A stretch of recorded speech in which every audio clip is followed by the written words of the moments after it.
Welcome to the podcast, Amazing Tales from Off and On Connecticut's Beaten Path, and I'm your host, Mike Allen.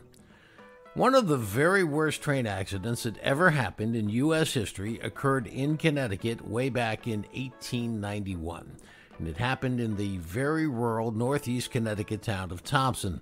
Now, it involved not one, not two, not three, but four separate trains. They all collided in less than 10 minutes, resulting in deaths, dozens of injuries, and of course, lots of physical damage. Now, here to explain just what happened and how is Joe Iamartino. He's the president of the Thompson, Connecticut Historical Society and has been for the past 20 years. And now, the Great East Thompson train wreck. If you've ever read about the Great East Thompson train wreck, you already know there were two deaths. However, what you're going to learn today, in fact, for the very first time, is that there were actually three deaths, and it's a pretty incredible story behind that third fatality. Now, information on this particular casualty was uncovered after some very deep research conducted to prepare for a PBS film on the topic. Now, you're also going to hear a very eerie story of the premonition that one railroad employee had, and it saved his life. Wait until you hear that one. The accident itself occurred on a train line that used to crisscross Connecticut diagonally. It ran from Danbury in the west all the way up to the northeast corner of the state, right near the borders with Massachusetts and Rhode Island. It was called the New York and New England line. Well, today it's all gone. Most of the track has been ripped up and it's been replaced by hiking trails. Now, this accident occurred in northeastern Connecticut, so much so that, in fact, if it had been just 3/4 of a mile more to the east, we'd be talking about a story from Massachusetts. It happened in this town called Thompson, where Joe Iamartino has been president of the Thompson Historical Society for the past 20 years and counting. People have probably heard of Thompson because of Thompson Speedway, and people who know Connecticut would know of Thompson. But for those who don't, let's orient the audience about this. With the old New York and New England line, it was the last stop, wasn't it, in Connecticut before the train went to Massachusetts? Absolutely. It's up in the quiet corner of Connecticut, very close to the tri-state marker, Rhode Island, Massachusetts, and Connecticut. Yeah, and while we're on that, tell me a little bit about that tri-state marker. I assume a lot of people hike up there. Yeah, it's a great journey. It's a little bit steep for those who come to visit, but it's a great hike for tens of thousands of people. This is one of the busiest hiking areas that we have in the tri-state region there. So people come from all over to walk the airline trail and then take the spur off to the tri-state marker. Now, I also know a lot of people come to the site where the train accident occurred. I mean, this was the largest number of trains involved in a single accident in U.S. railroad history, so people make the Mecca to East Thompson to see this. I guess there's not really too much to see except for maybe some commemorative plaques and that sort of thing. But in its day, East Thompson had passenger, a freight, a telegraph house. Tell me a little bit about what was there. Well, it was a connection point on the main route heading off to Boston. It connected from Putnam, essentially from New York City on through. That's airline trail. It was essentially thinking like it was flying like a bird in the most direct route. It had a large railroad station, a switcher, a turntable, a nice turntable to be able to turn the locomotives around. And then it had a depot, freight depot, a large watering tower. It was a pretty sizable site, considering that it had the three lines. It had the main line going up to Southbridge and Webster, and then the two lines connecting to Putnam and on north. If you were switching things over one line to another, it was manual pulls. And so in photographs, you can see the handles inside the building where they could move the tracks. And some of that infrastructure still exists in the ground. You can still see it today. Obviously, switching back then was quite primitive. When this accident occurred, the thing that was happening was one of the station people were running down the line with a waving lantern trying to alert the oncoming locomotive. That's what they had to resort to on a foggy day.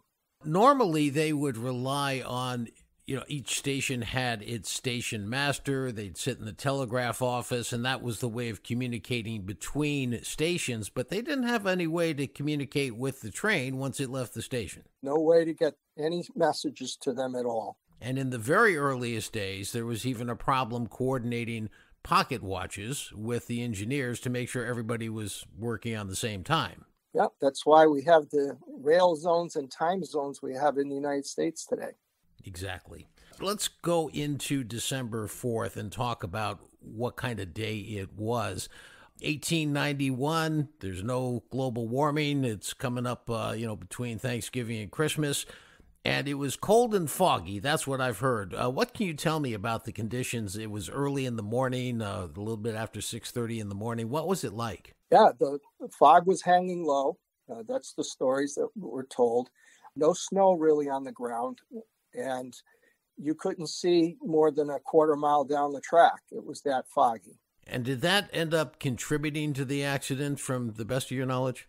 No, I don't think so. If we're talking about one of the station people running down the tracks trying to alert them, stopping a train going that fast just was not practical given the circumstances of the time. So no, I don't think weather was a true condition of the accident. Okay. The trick of this entire podcast episode is going to be to help people understand what happened that day using just our words. So here we go. Let's try it. There were 2 freight trains and 2 passenger trains, and 3 of those 4 trains were heading from Putnam, Connecticut to East Thompson, Connecticut, and the 4th train was already in East Thompson and was going to take off out of East Thompson and go on that spur line you talked about earlier to Webster and Southbridge, Massachusetts, and be out of the way. So there were 3 trains that were going eastbound, and there were 2 tracks between Putnam and East Thompson. One was supposed to be reserved for eastbound traffic, and the other was supposed to be reserved for westbound traffic. So if you have 3 trains going eastbound, you would say, okay, you keep them all on the eastbound track. That's not what happened. Okay. So they thought they had enough time that they would send the 2, one on the eastbound, one on the westbound. In today's world, if we were driving where you have a normal country road with a left and right hand, both cars would be going side by side in the same direction. Unusual, but it's allowed by passing, where one car would pass another. And that is exactly what the dispatcher was hoping would happen. One would overtake the other and then switch back into the normal lane when they got to the right destination. Unfortunately, everyone forgot that there was a Southbridge local that was already sitting there and getting ready to go on its normal route heading up towards Webster and Southbridge. And that one was allowed to sit too long on its line. Now, this train you're talking about that was just sitting there, just for the record, it was in East Thompson, and it was in that westbound lane on the left side. Right. It had been backed up and was getting set to go towards its normal run into Massachusetts. Now, there's been some discussion whether the switch was left open or switch was closed. We're just going to say there was a train sitting there in the wrong spot when the trains were steaming northeast from Putnam. And once they realized what was happening, it was too late. But it was sitting in the wrong spot, and it was sitting on the right of way for the trains coming north. So it essentially, like you back out into a road and turn around, that's exactly what happened. This thing had backed into a lane and was still sitting there when here comes the trains from Putnam. There was a guy, and I forget his name, Otis somebody, who was on duty that day in East Thompson, and he saw this freight train coming along on the westbound track, the wrong track it turned out, headed toward East Thompson where this other train was sitting ready to take off for Southbridge. He knew what was going to happen, and he went running with his lantern trying to get the East Thompson crew off that train because he figured there was going to be a crash. Do I have that right? You have that exactly right. That is what happened. And it was running out there, doing everything they could to stop it, but unfortunately was not in time. And the collision occurred. The first collision occurred, scattering debris all over the tracks, which is not good when you have two more trains heading towards you just minutes apart. Right. So they jackknife and not only, of course, clog the westbound track, which they were both on, but all that debris then went across the eastbound track as well. And now you have this train. It was called the Long Island and Eastern States Express. And you have a gentleman, Harry Tabor, is the engineer, and Jerry Fitzgerald, the fireman. And I understand they had maybe a dozen passengers or something on that train. And I think there's an interesting backstory here. Had they not... before they got to Putnam, I understand they were having some trouble with their engine, and they had requested a new engine in Putnam. So now that they had taken the time to do that, they were running late, and they were trying to make up time. Is that what happened? That's very close to the story that we've been told. And so making up time, they're cranking along at about 50 miles an hour, obviously, not knowing what was ahead of them. There was also the premonition story. The fireman on that train was Jerry Fitzgerald. He replaced Mr. Flynn, Mike Flynn. Mike Flynn that night said, I am not going in. There's something bad's going to happen. And so they had to call in at the last minute, Mr. Jerry Fitzgerald. And that is unfortunate for him, since he didn't make it. He did not survive the collision. That is unbelievably spooky. It is. Yeah, and the engineer, Harry Tabor, also was killed in that accident. So they crash into the jackknifed cars that are across the eastbound track, blocking the eastbound track that they were appropriately on, but the debris was there and they couldn't stop. They were going too fast. And then you have this other train that was coming up, I think from the Norwich, Connecticut area, had come up to Putnam, and it was cleared to go ahead because as far as the dispatcher knew, everything was fine. He had sent the freight train on the westbound track. He had sent the passenger train on the eastbound track. And he said, okay, Norwich train, now you're cleared to go on the eastbound track as well. And then what happened after that? As that Norwich steamboat train was coming forward, not knowing what it was facing around the turn, fire had broken out because most of these cars and the locomotive cabs themselves were wood. They were burning. So the smoke was everywhere. Fire was everywhere. There was cotton bales all over scattered, which sometimes confuses people. They think the cotton is snow, but it wasn't snow. Now you have a nearby home damaged, probably on fire as well. And here comes the Norwich steamboat train. Another flagman was sent out on that situation, running down to stop that one. It's about 6:45, 6:46 a.m.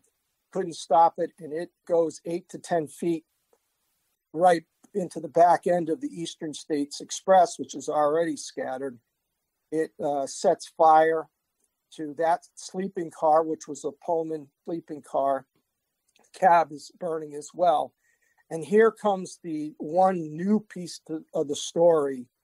Inside the Eastern States Express was a man by the name of Rath. R.H. Rath, R-A-T-H. Mr. Rath was seen by people in that car moments before the collision with the Norwich steamboat train. So remember, an accident has occurred. He's on the train. He's in the back of the train. And then, bam, they get hit by the steamboat train. And he's never seen again. Fire is everywhere. And no one sees Mr. Rath from that moment on. In the litigation that followed, the train company refused to give Mrs. Rath any insurance or any compensation for the death of her husband. And there were some suggestions by the lawyers for the train company that he was faking his death and was very much alive. But unfortunately, that was not true. His keys were found in the fire, and both his brother, who was his business partner, and his wife declared he was never seen again. And probate was obviously processed in New York, and that was that. Never declared dead from that point on. And that leads us to the story of the ghost. So from that point on, for many, many years, people would talk about the presence of a ghost. And it was usually in October, even though the accident occurred in December. The ghost is talked about in October and November, probably due to Halloween.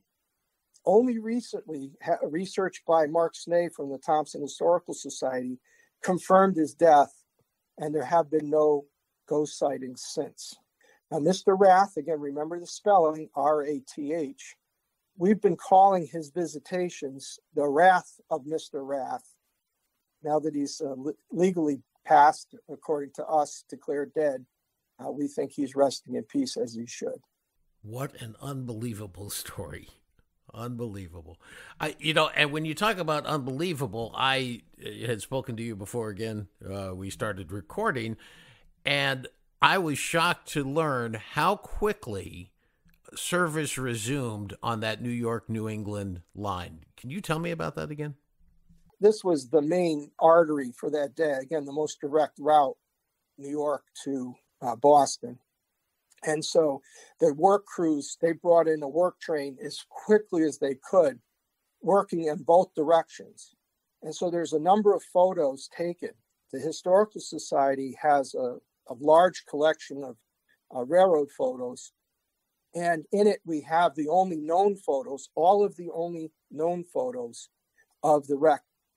Tom Chase, formerly from the Smithsonian, has dated those photos and timed them so we can see them moving during the day, step by step, and we can see the progress immediately after the accident. Where was everything on the tracks? And then here comes the work crews.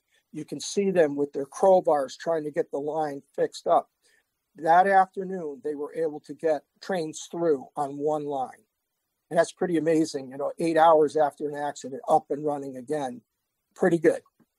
That is amazing. The New York and New England line continued until 1955. It ceased operations then. And with the passage of the infrastructure bill by Congress, there was talk of maybe looking at least reopening this diagonal route from New York to Boston, which is shorter than going the shoreline route that Amtrak currently goes. Any talk of that in the East Thompson area? Well, I think the airline trail people might have something to say about that. They're very proud of the walking trail, biking trail, horseback trail. It's been discussed. Extension lines down from Worcester have been talked about again, connecting up to Boston. So I would say nothing is forever. And we have this beautiful scenic bucolic path today. And who knows what 10, 20, 50 years might bring in terms of the need for mass transit and more train lines. The town of Thompson and the National Park Service have been working with the airline trail to expand the park there. So we have new signage explaining what happened. There's going to be a picnic pavilion, a restored turntable will be there, a welcome kiosk. So there's going to be an extensive reworking of it. And just for the record, there was one other train crash in the U.S. that also involved 4 trains, meaning that East Thompson is not the single worst such accident in the country's history. However, in that other accident, it took several hours for 4 trains to collide, whereas in East Thompson, it took less than 10 minutes.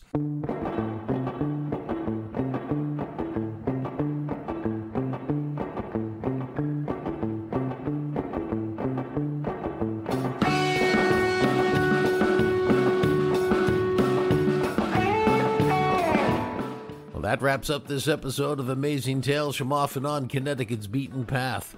One last piece of train crash history. Now, everybody's heard of Casey Jones, but do you really know the story behind his crash? Turns out it happened in the year 1900 in the state of Mississippi. It was a fatal crash, but in this case, only Casey himself was killed. I want to thank my guest for today's show, Joe Iamartino, longtime president of the Thompson, Connecticut Historical Society. Well, if you like the show, make sure you follow the podcast wherever you get your podcasts. This way you'll be notified when the next episode's coming. And please tell your family, friends, and colleagues Amazing Tales from Off and On Connecticut's Beaten Path is a production of True North Associates, LLC. This is Mike Allen. Be safe and please stay healthy.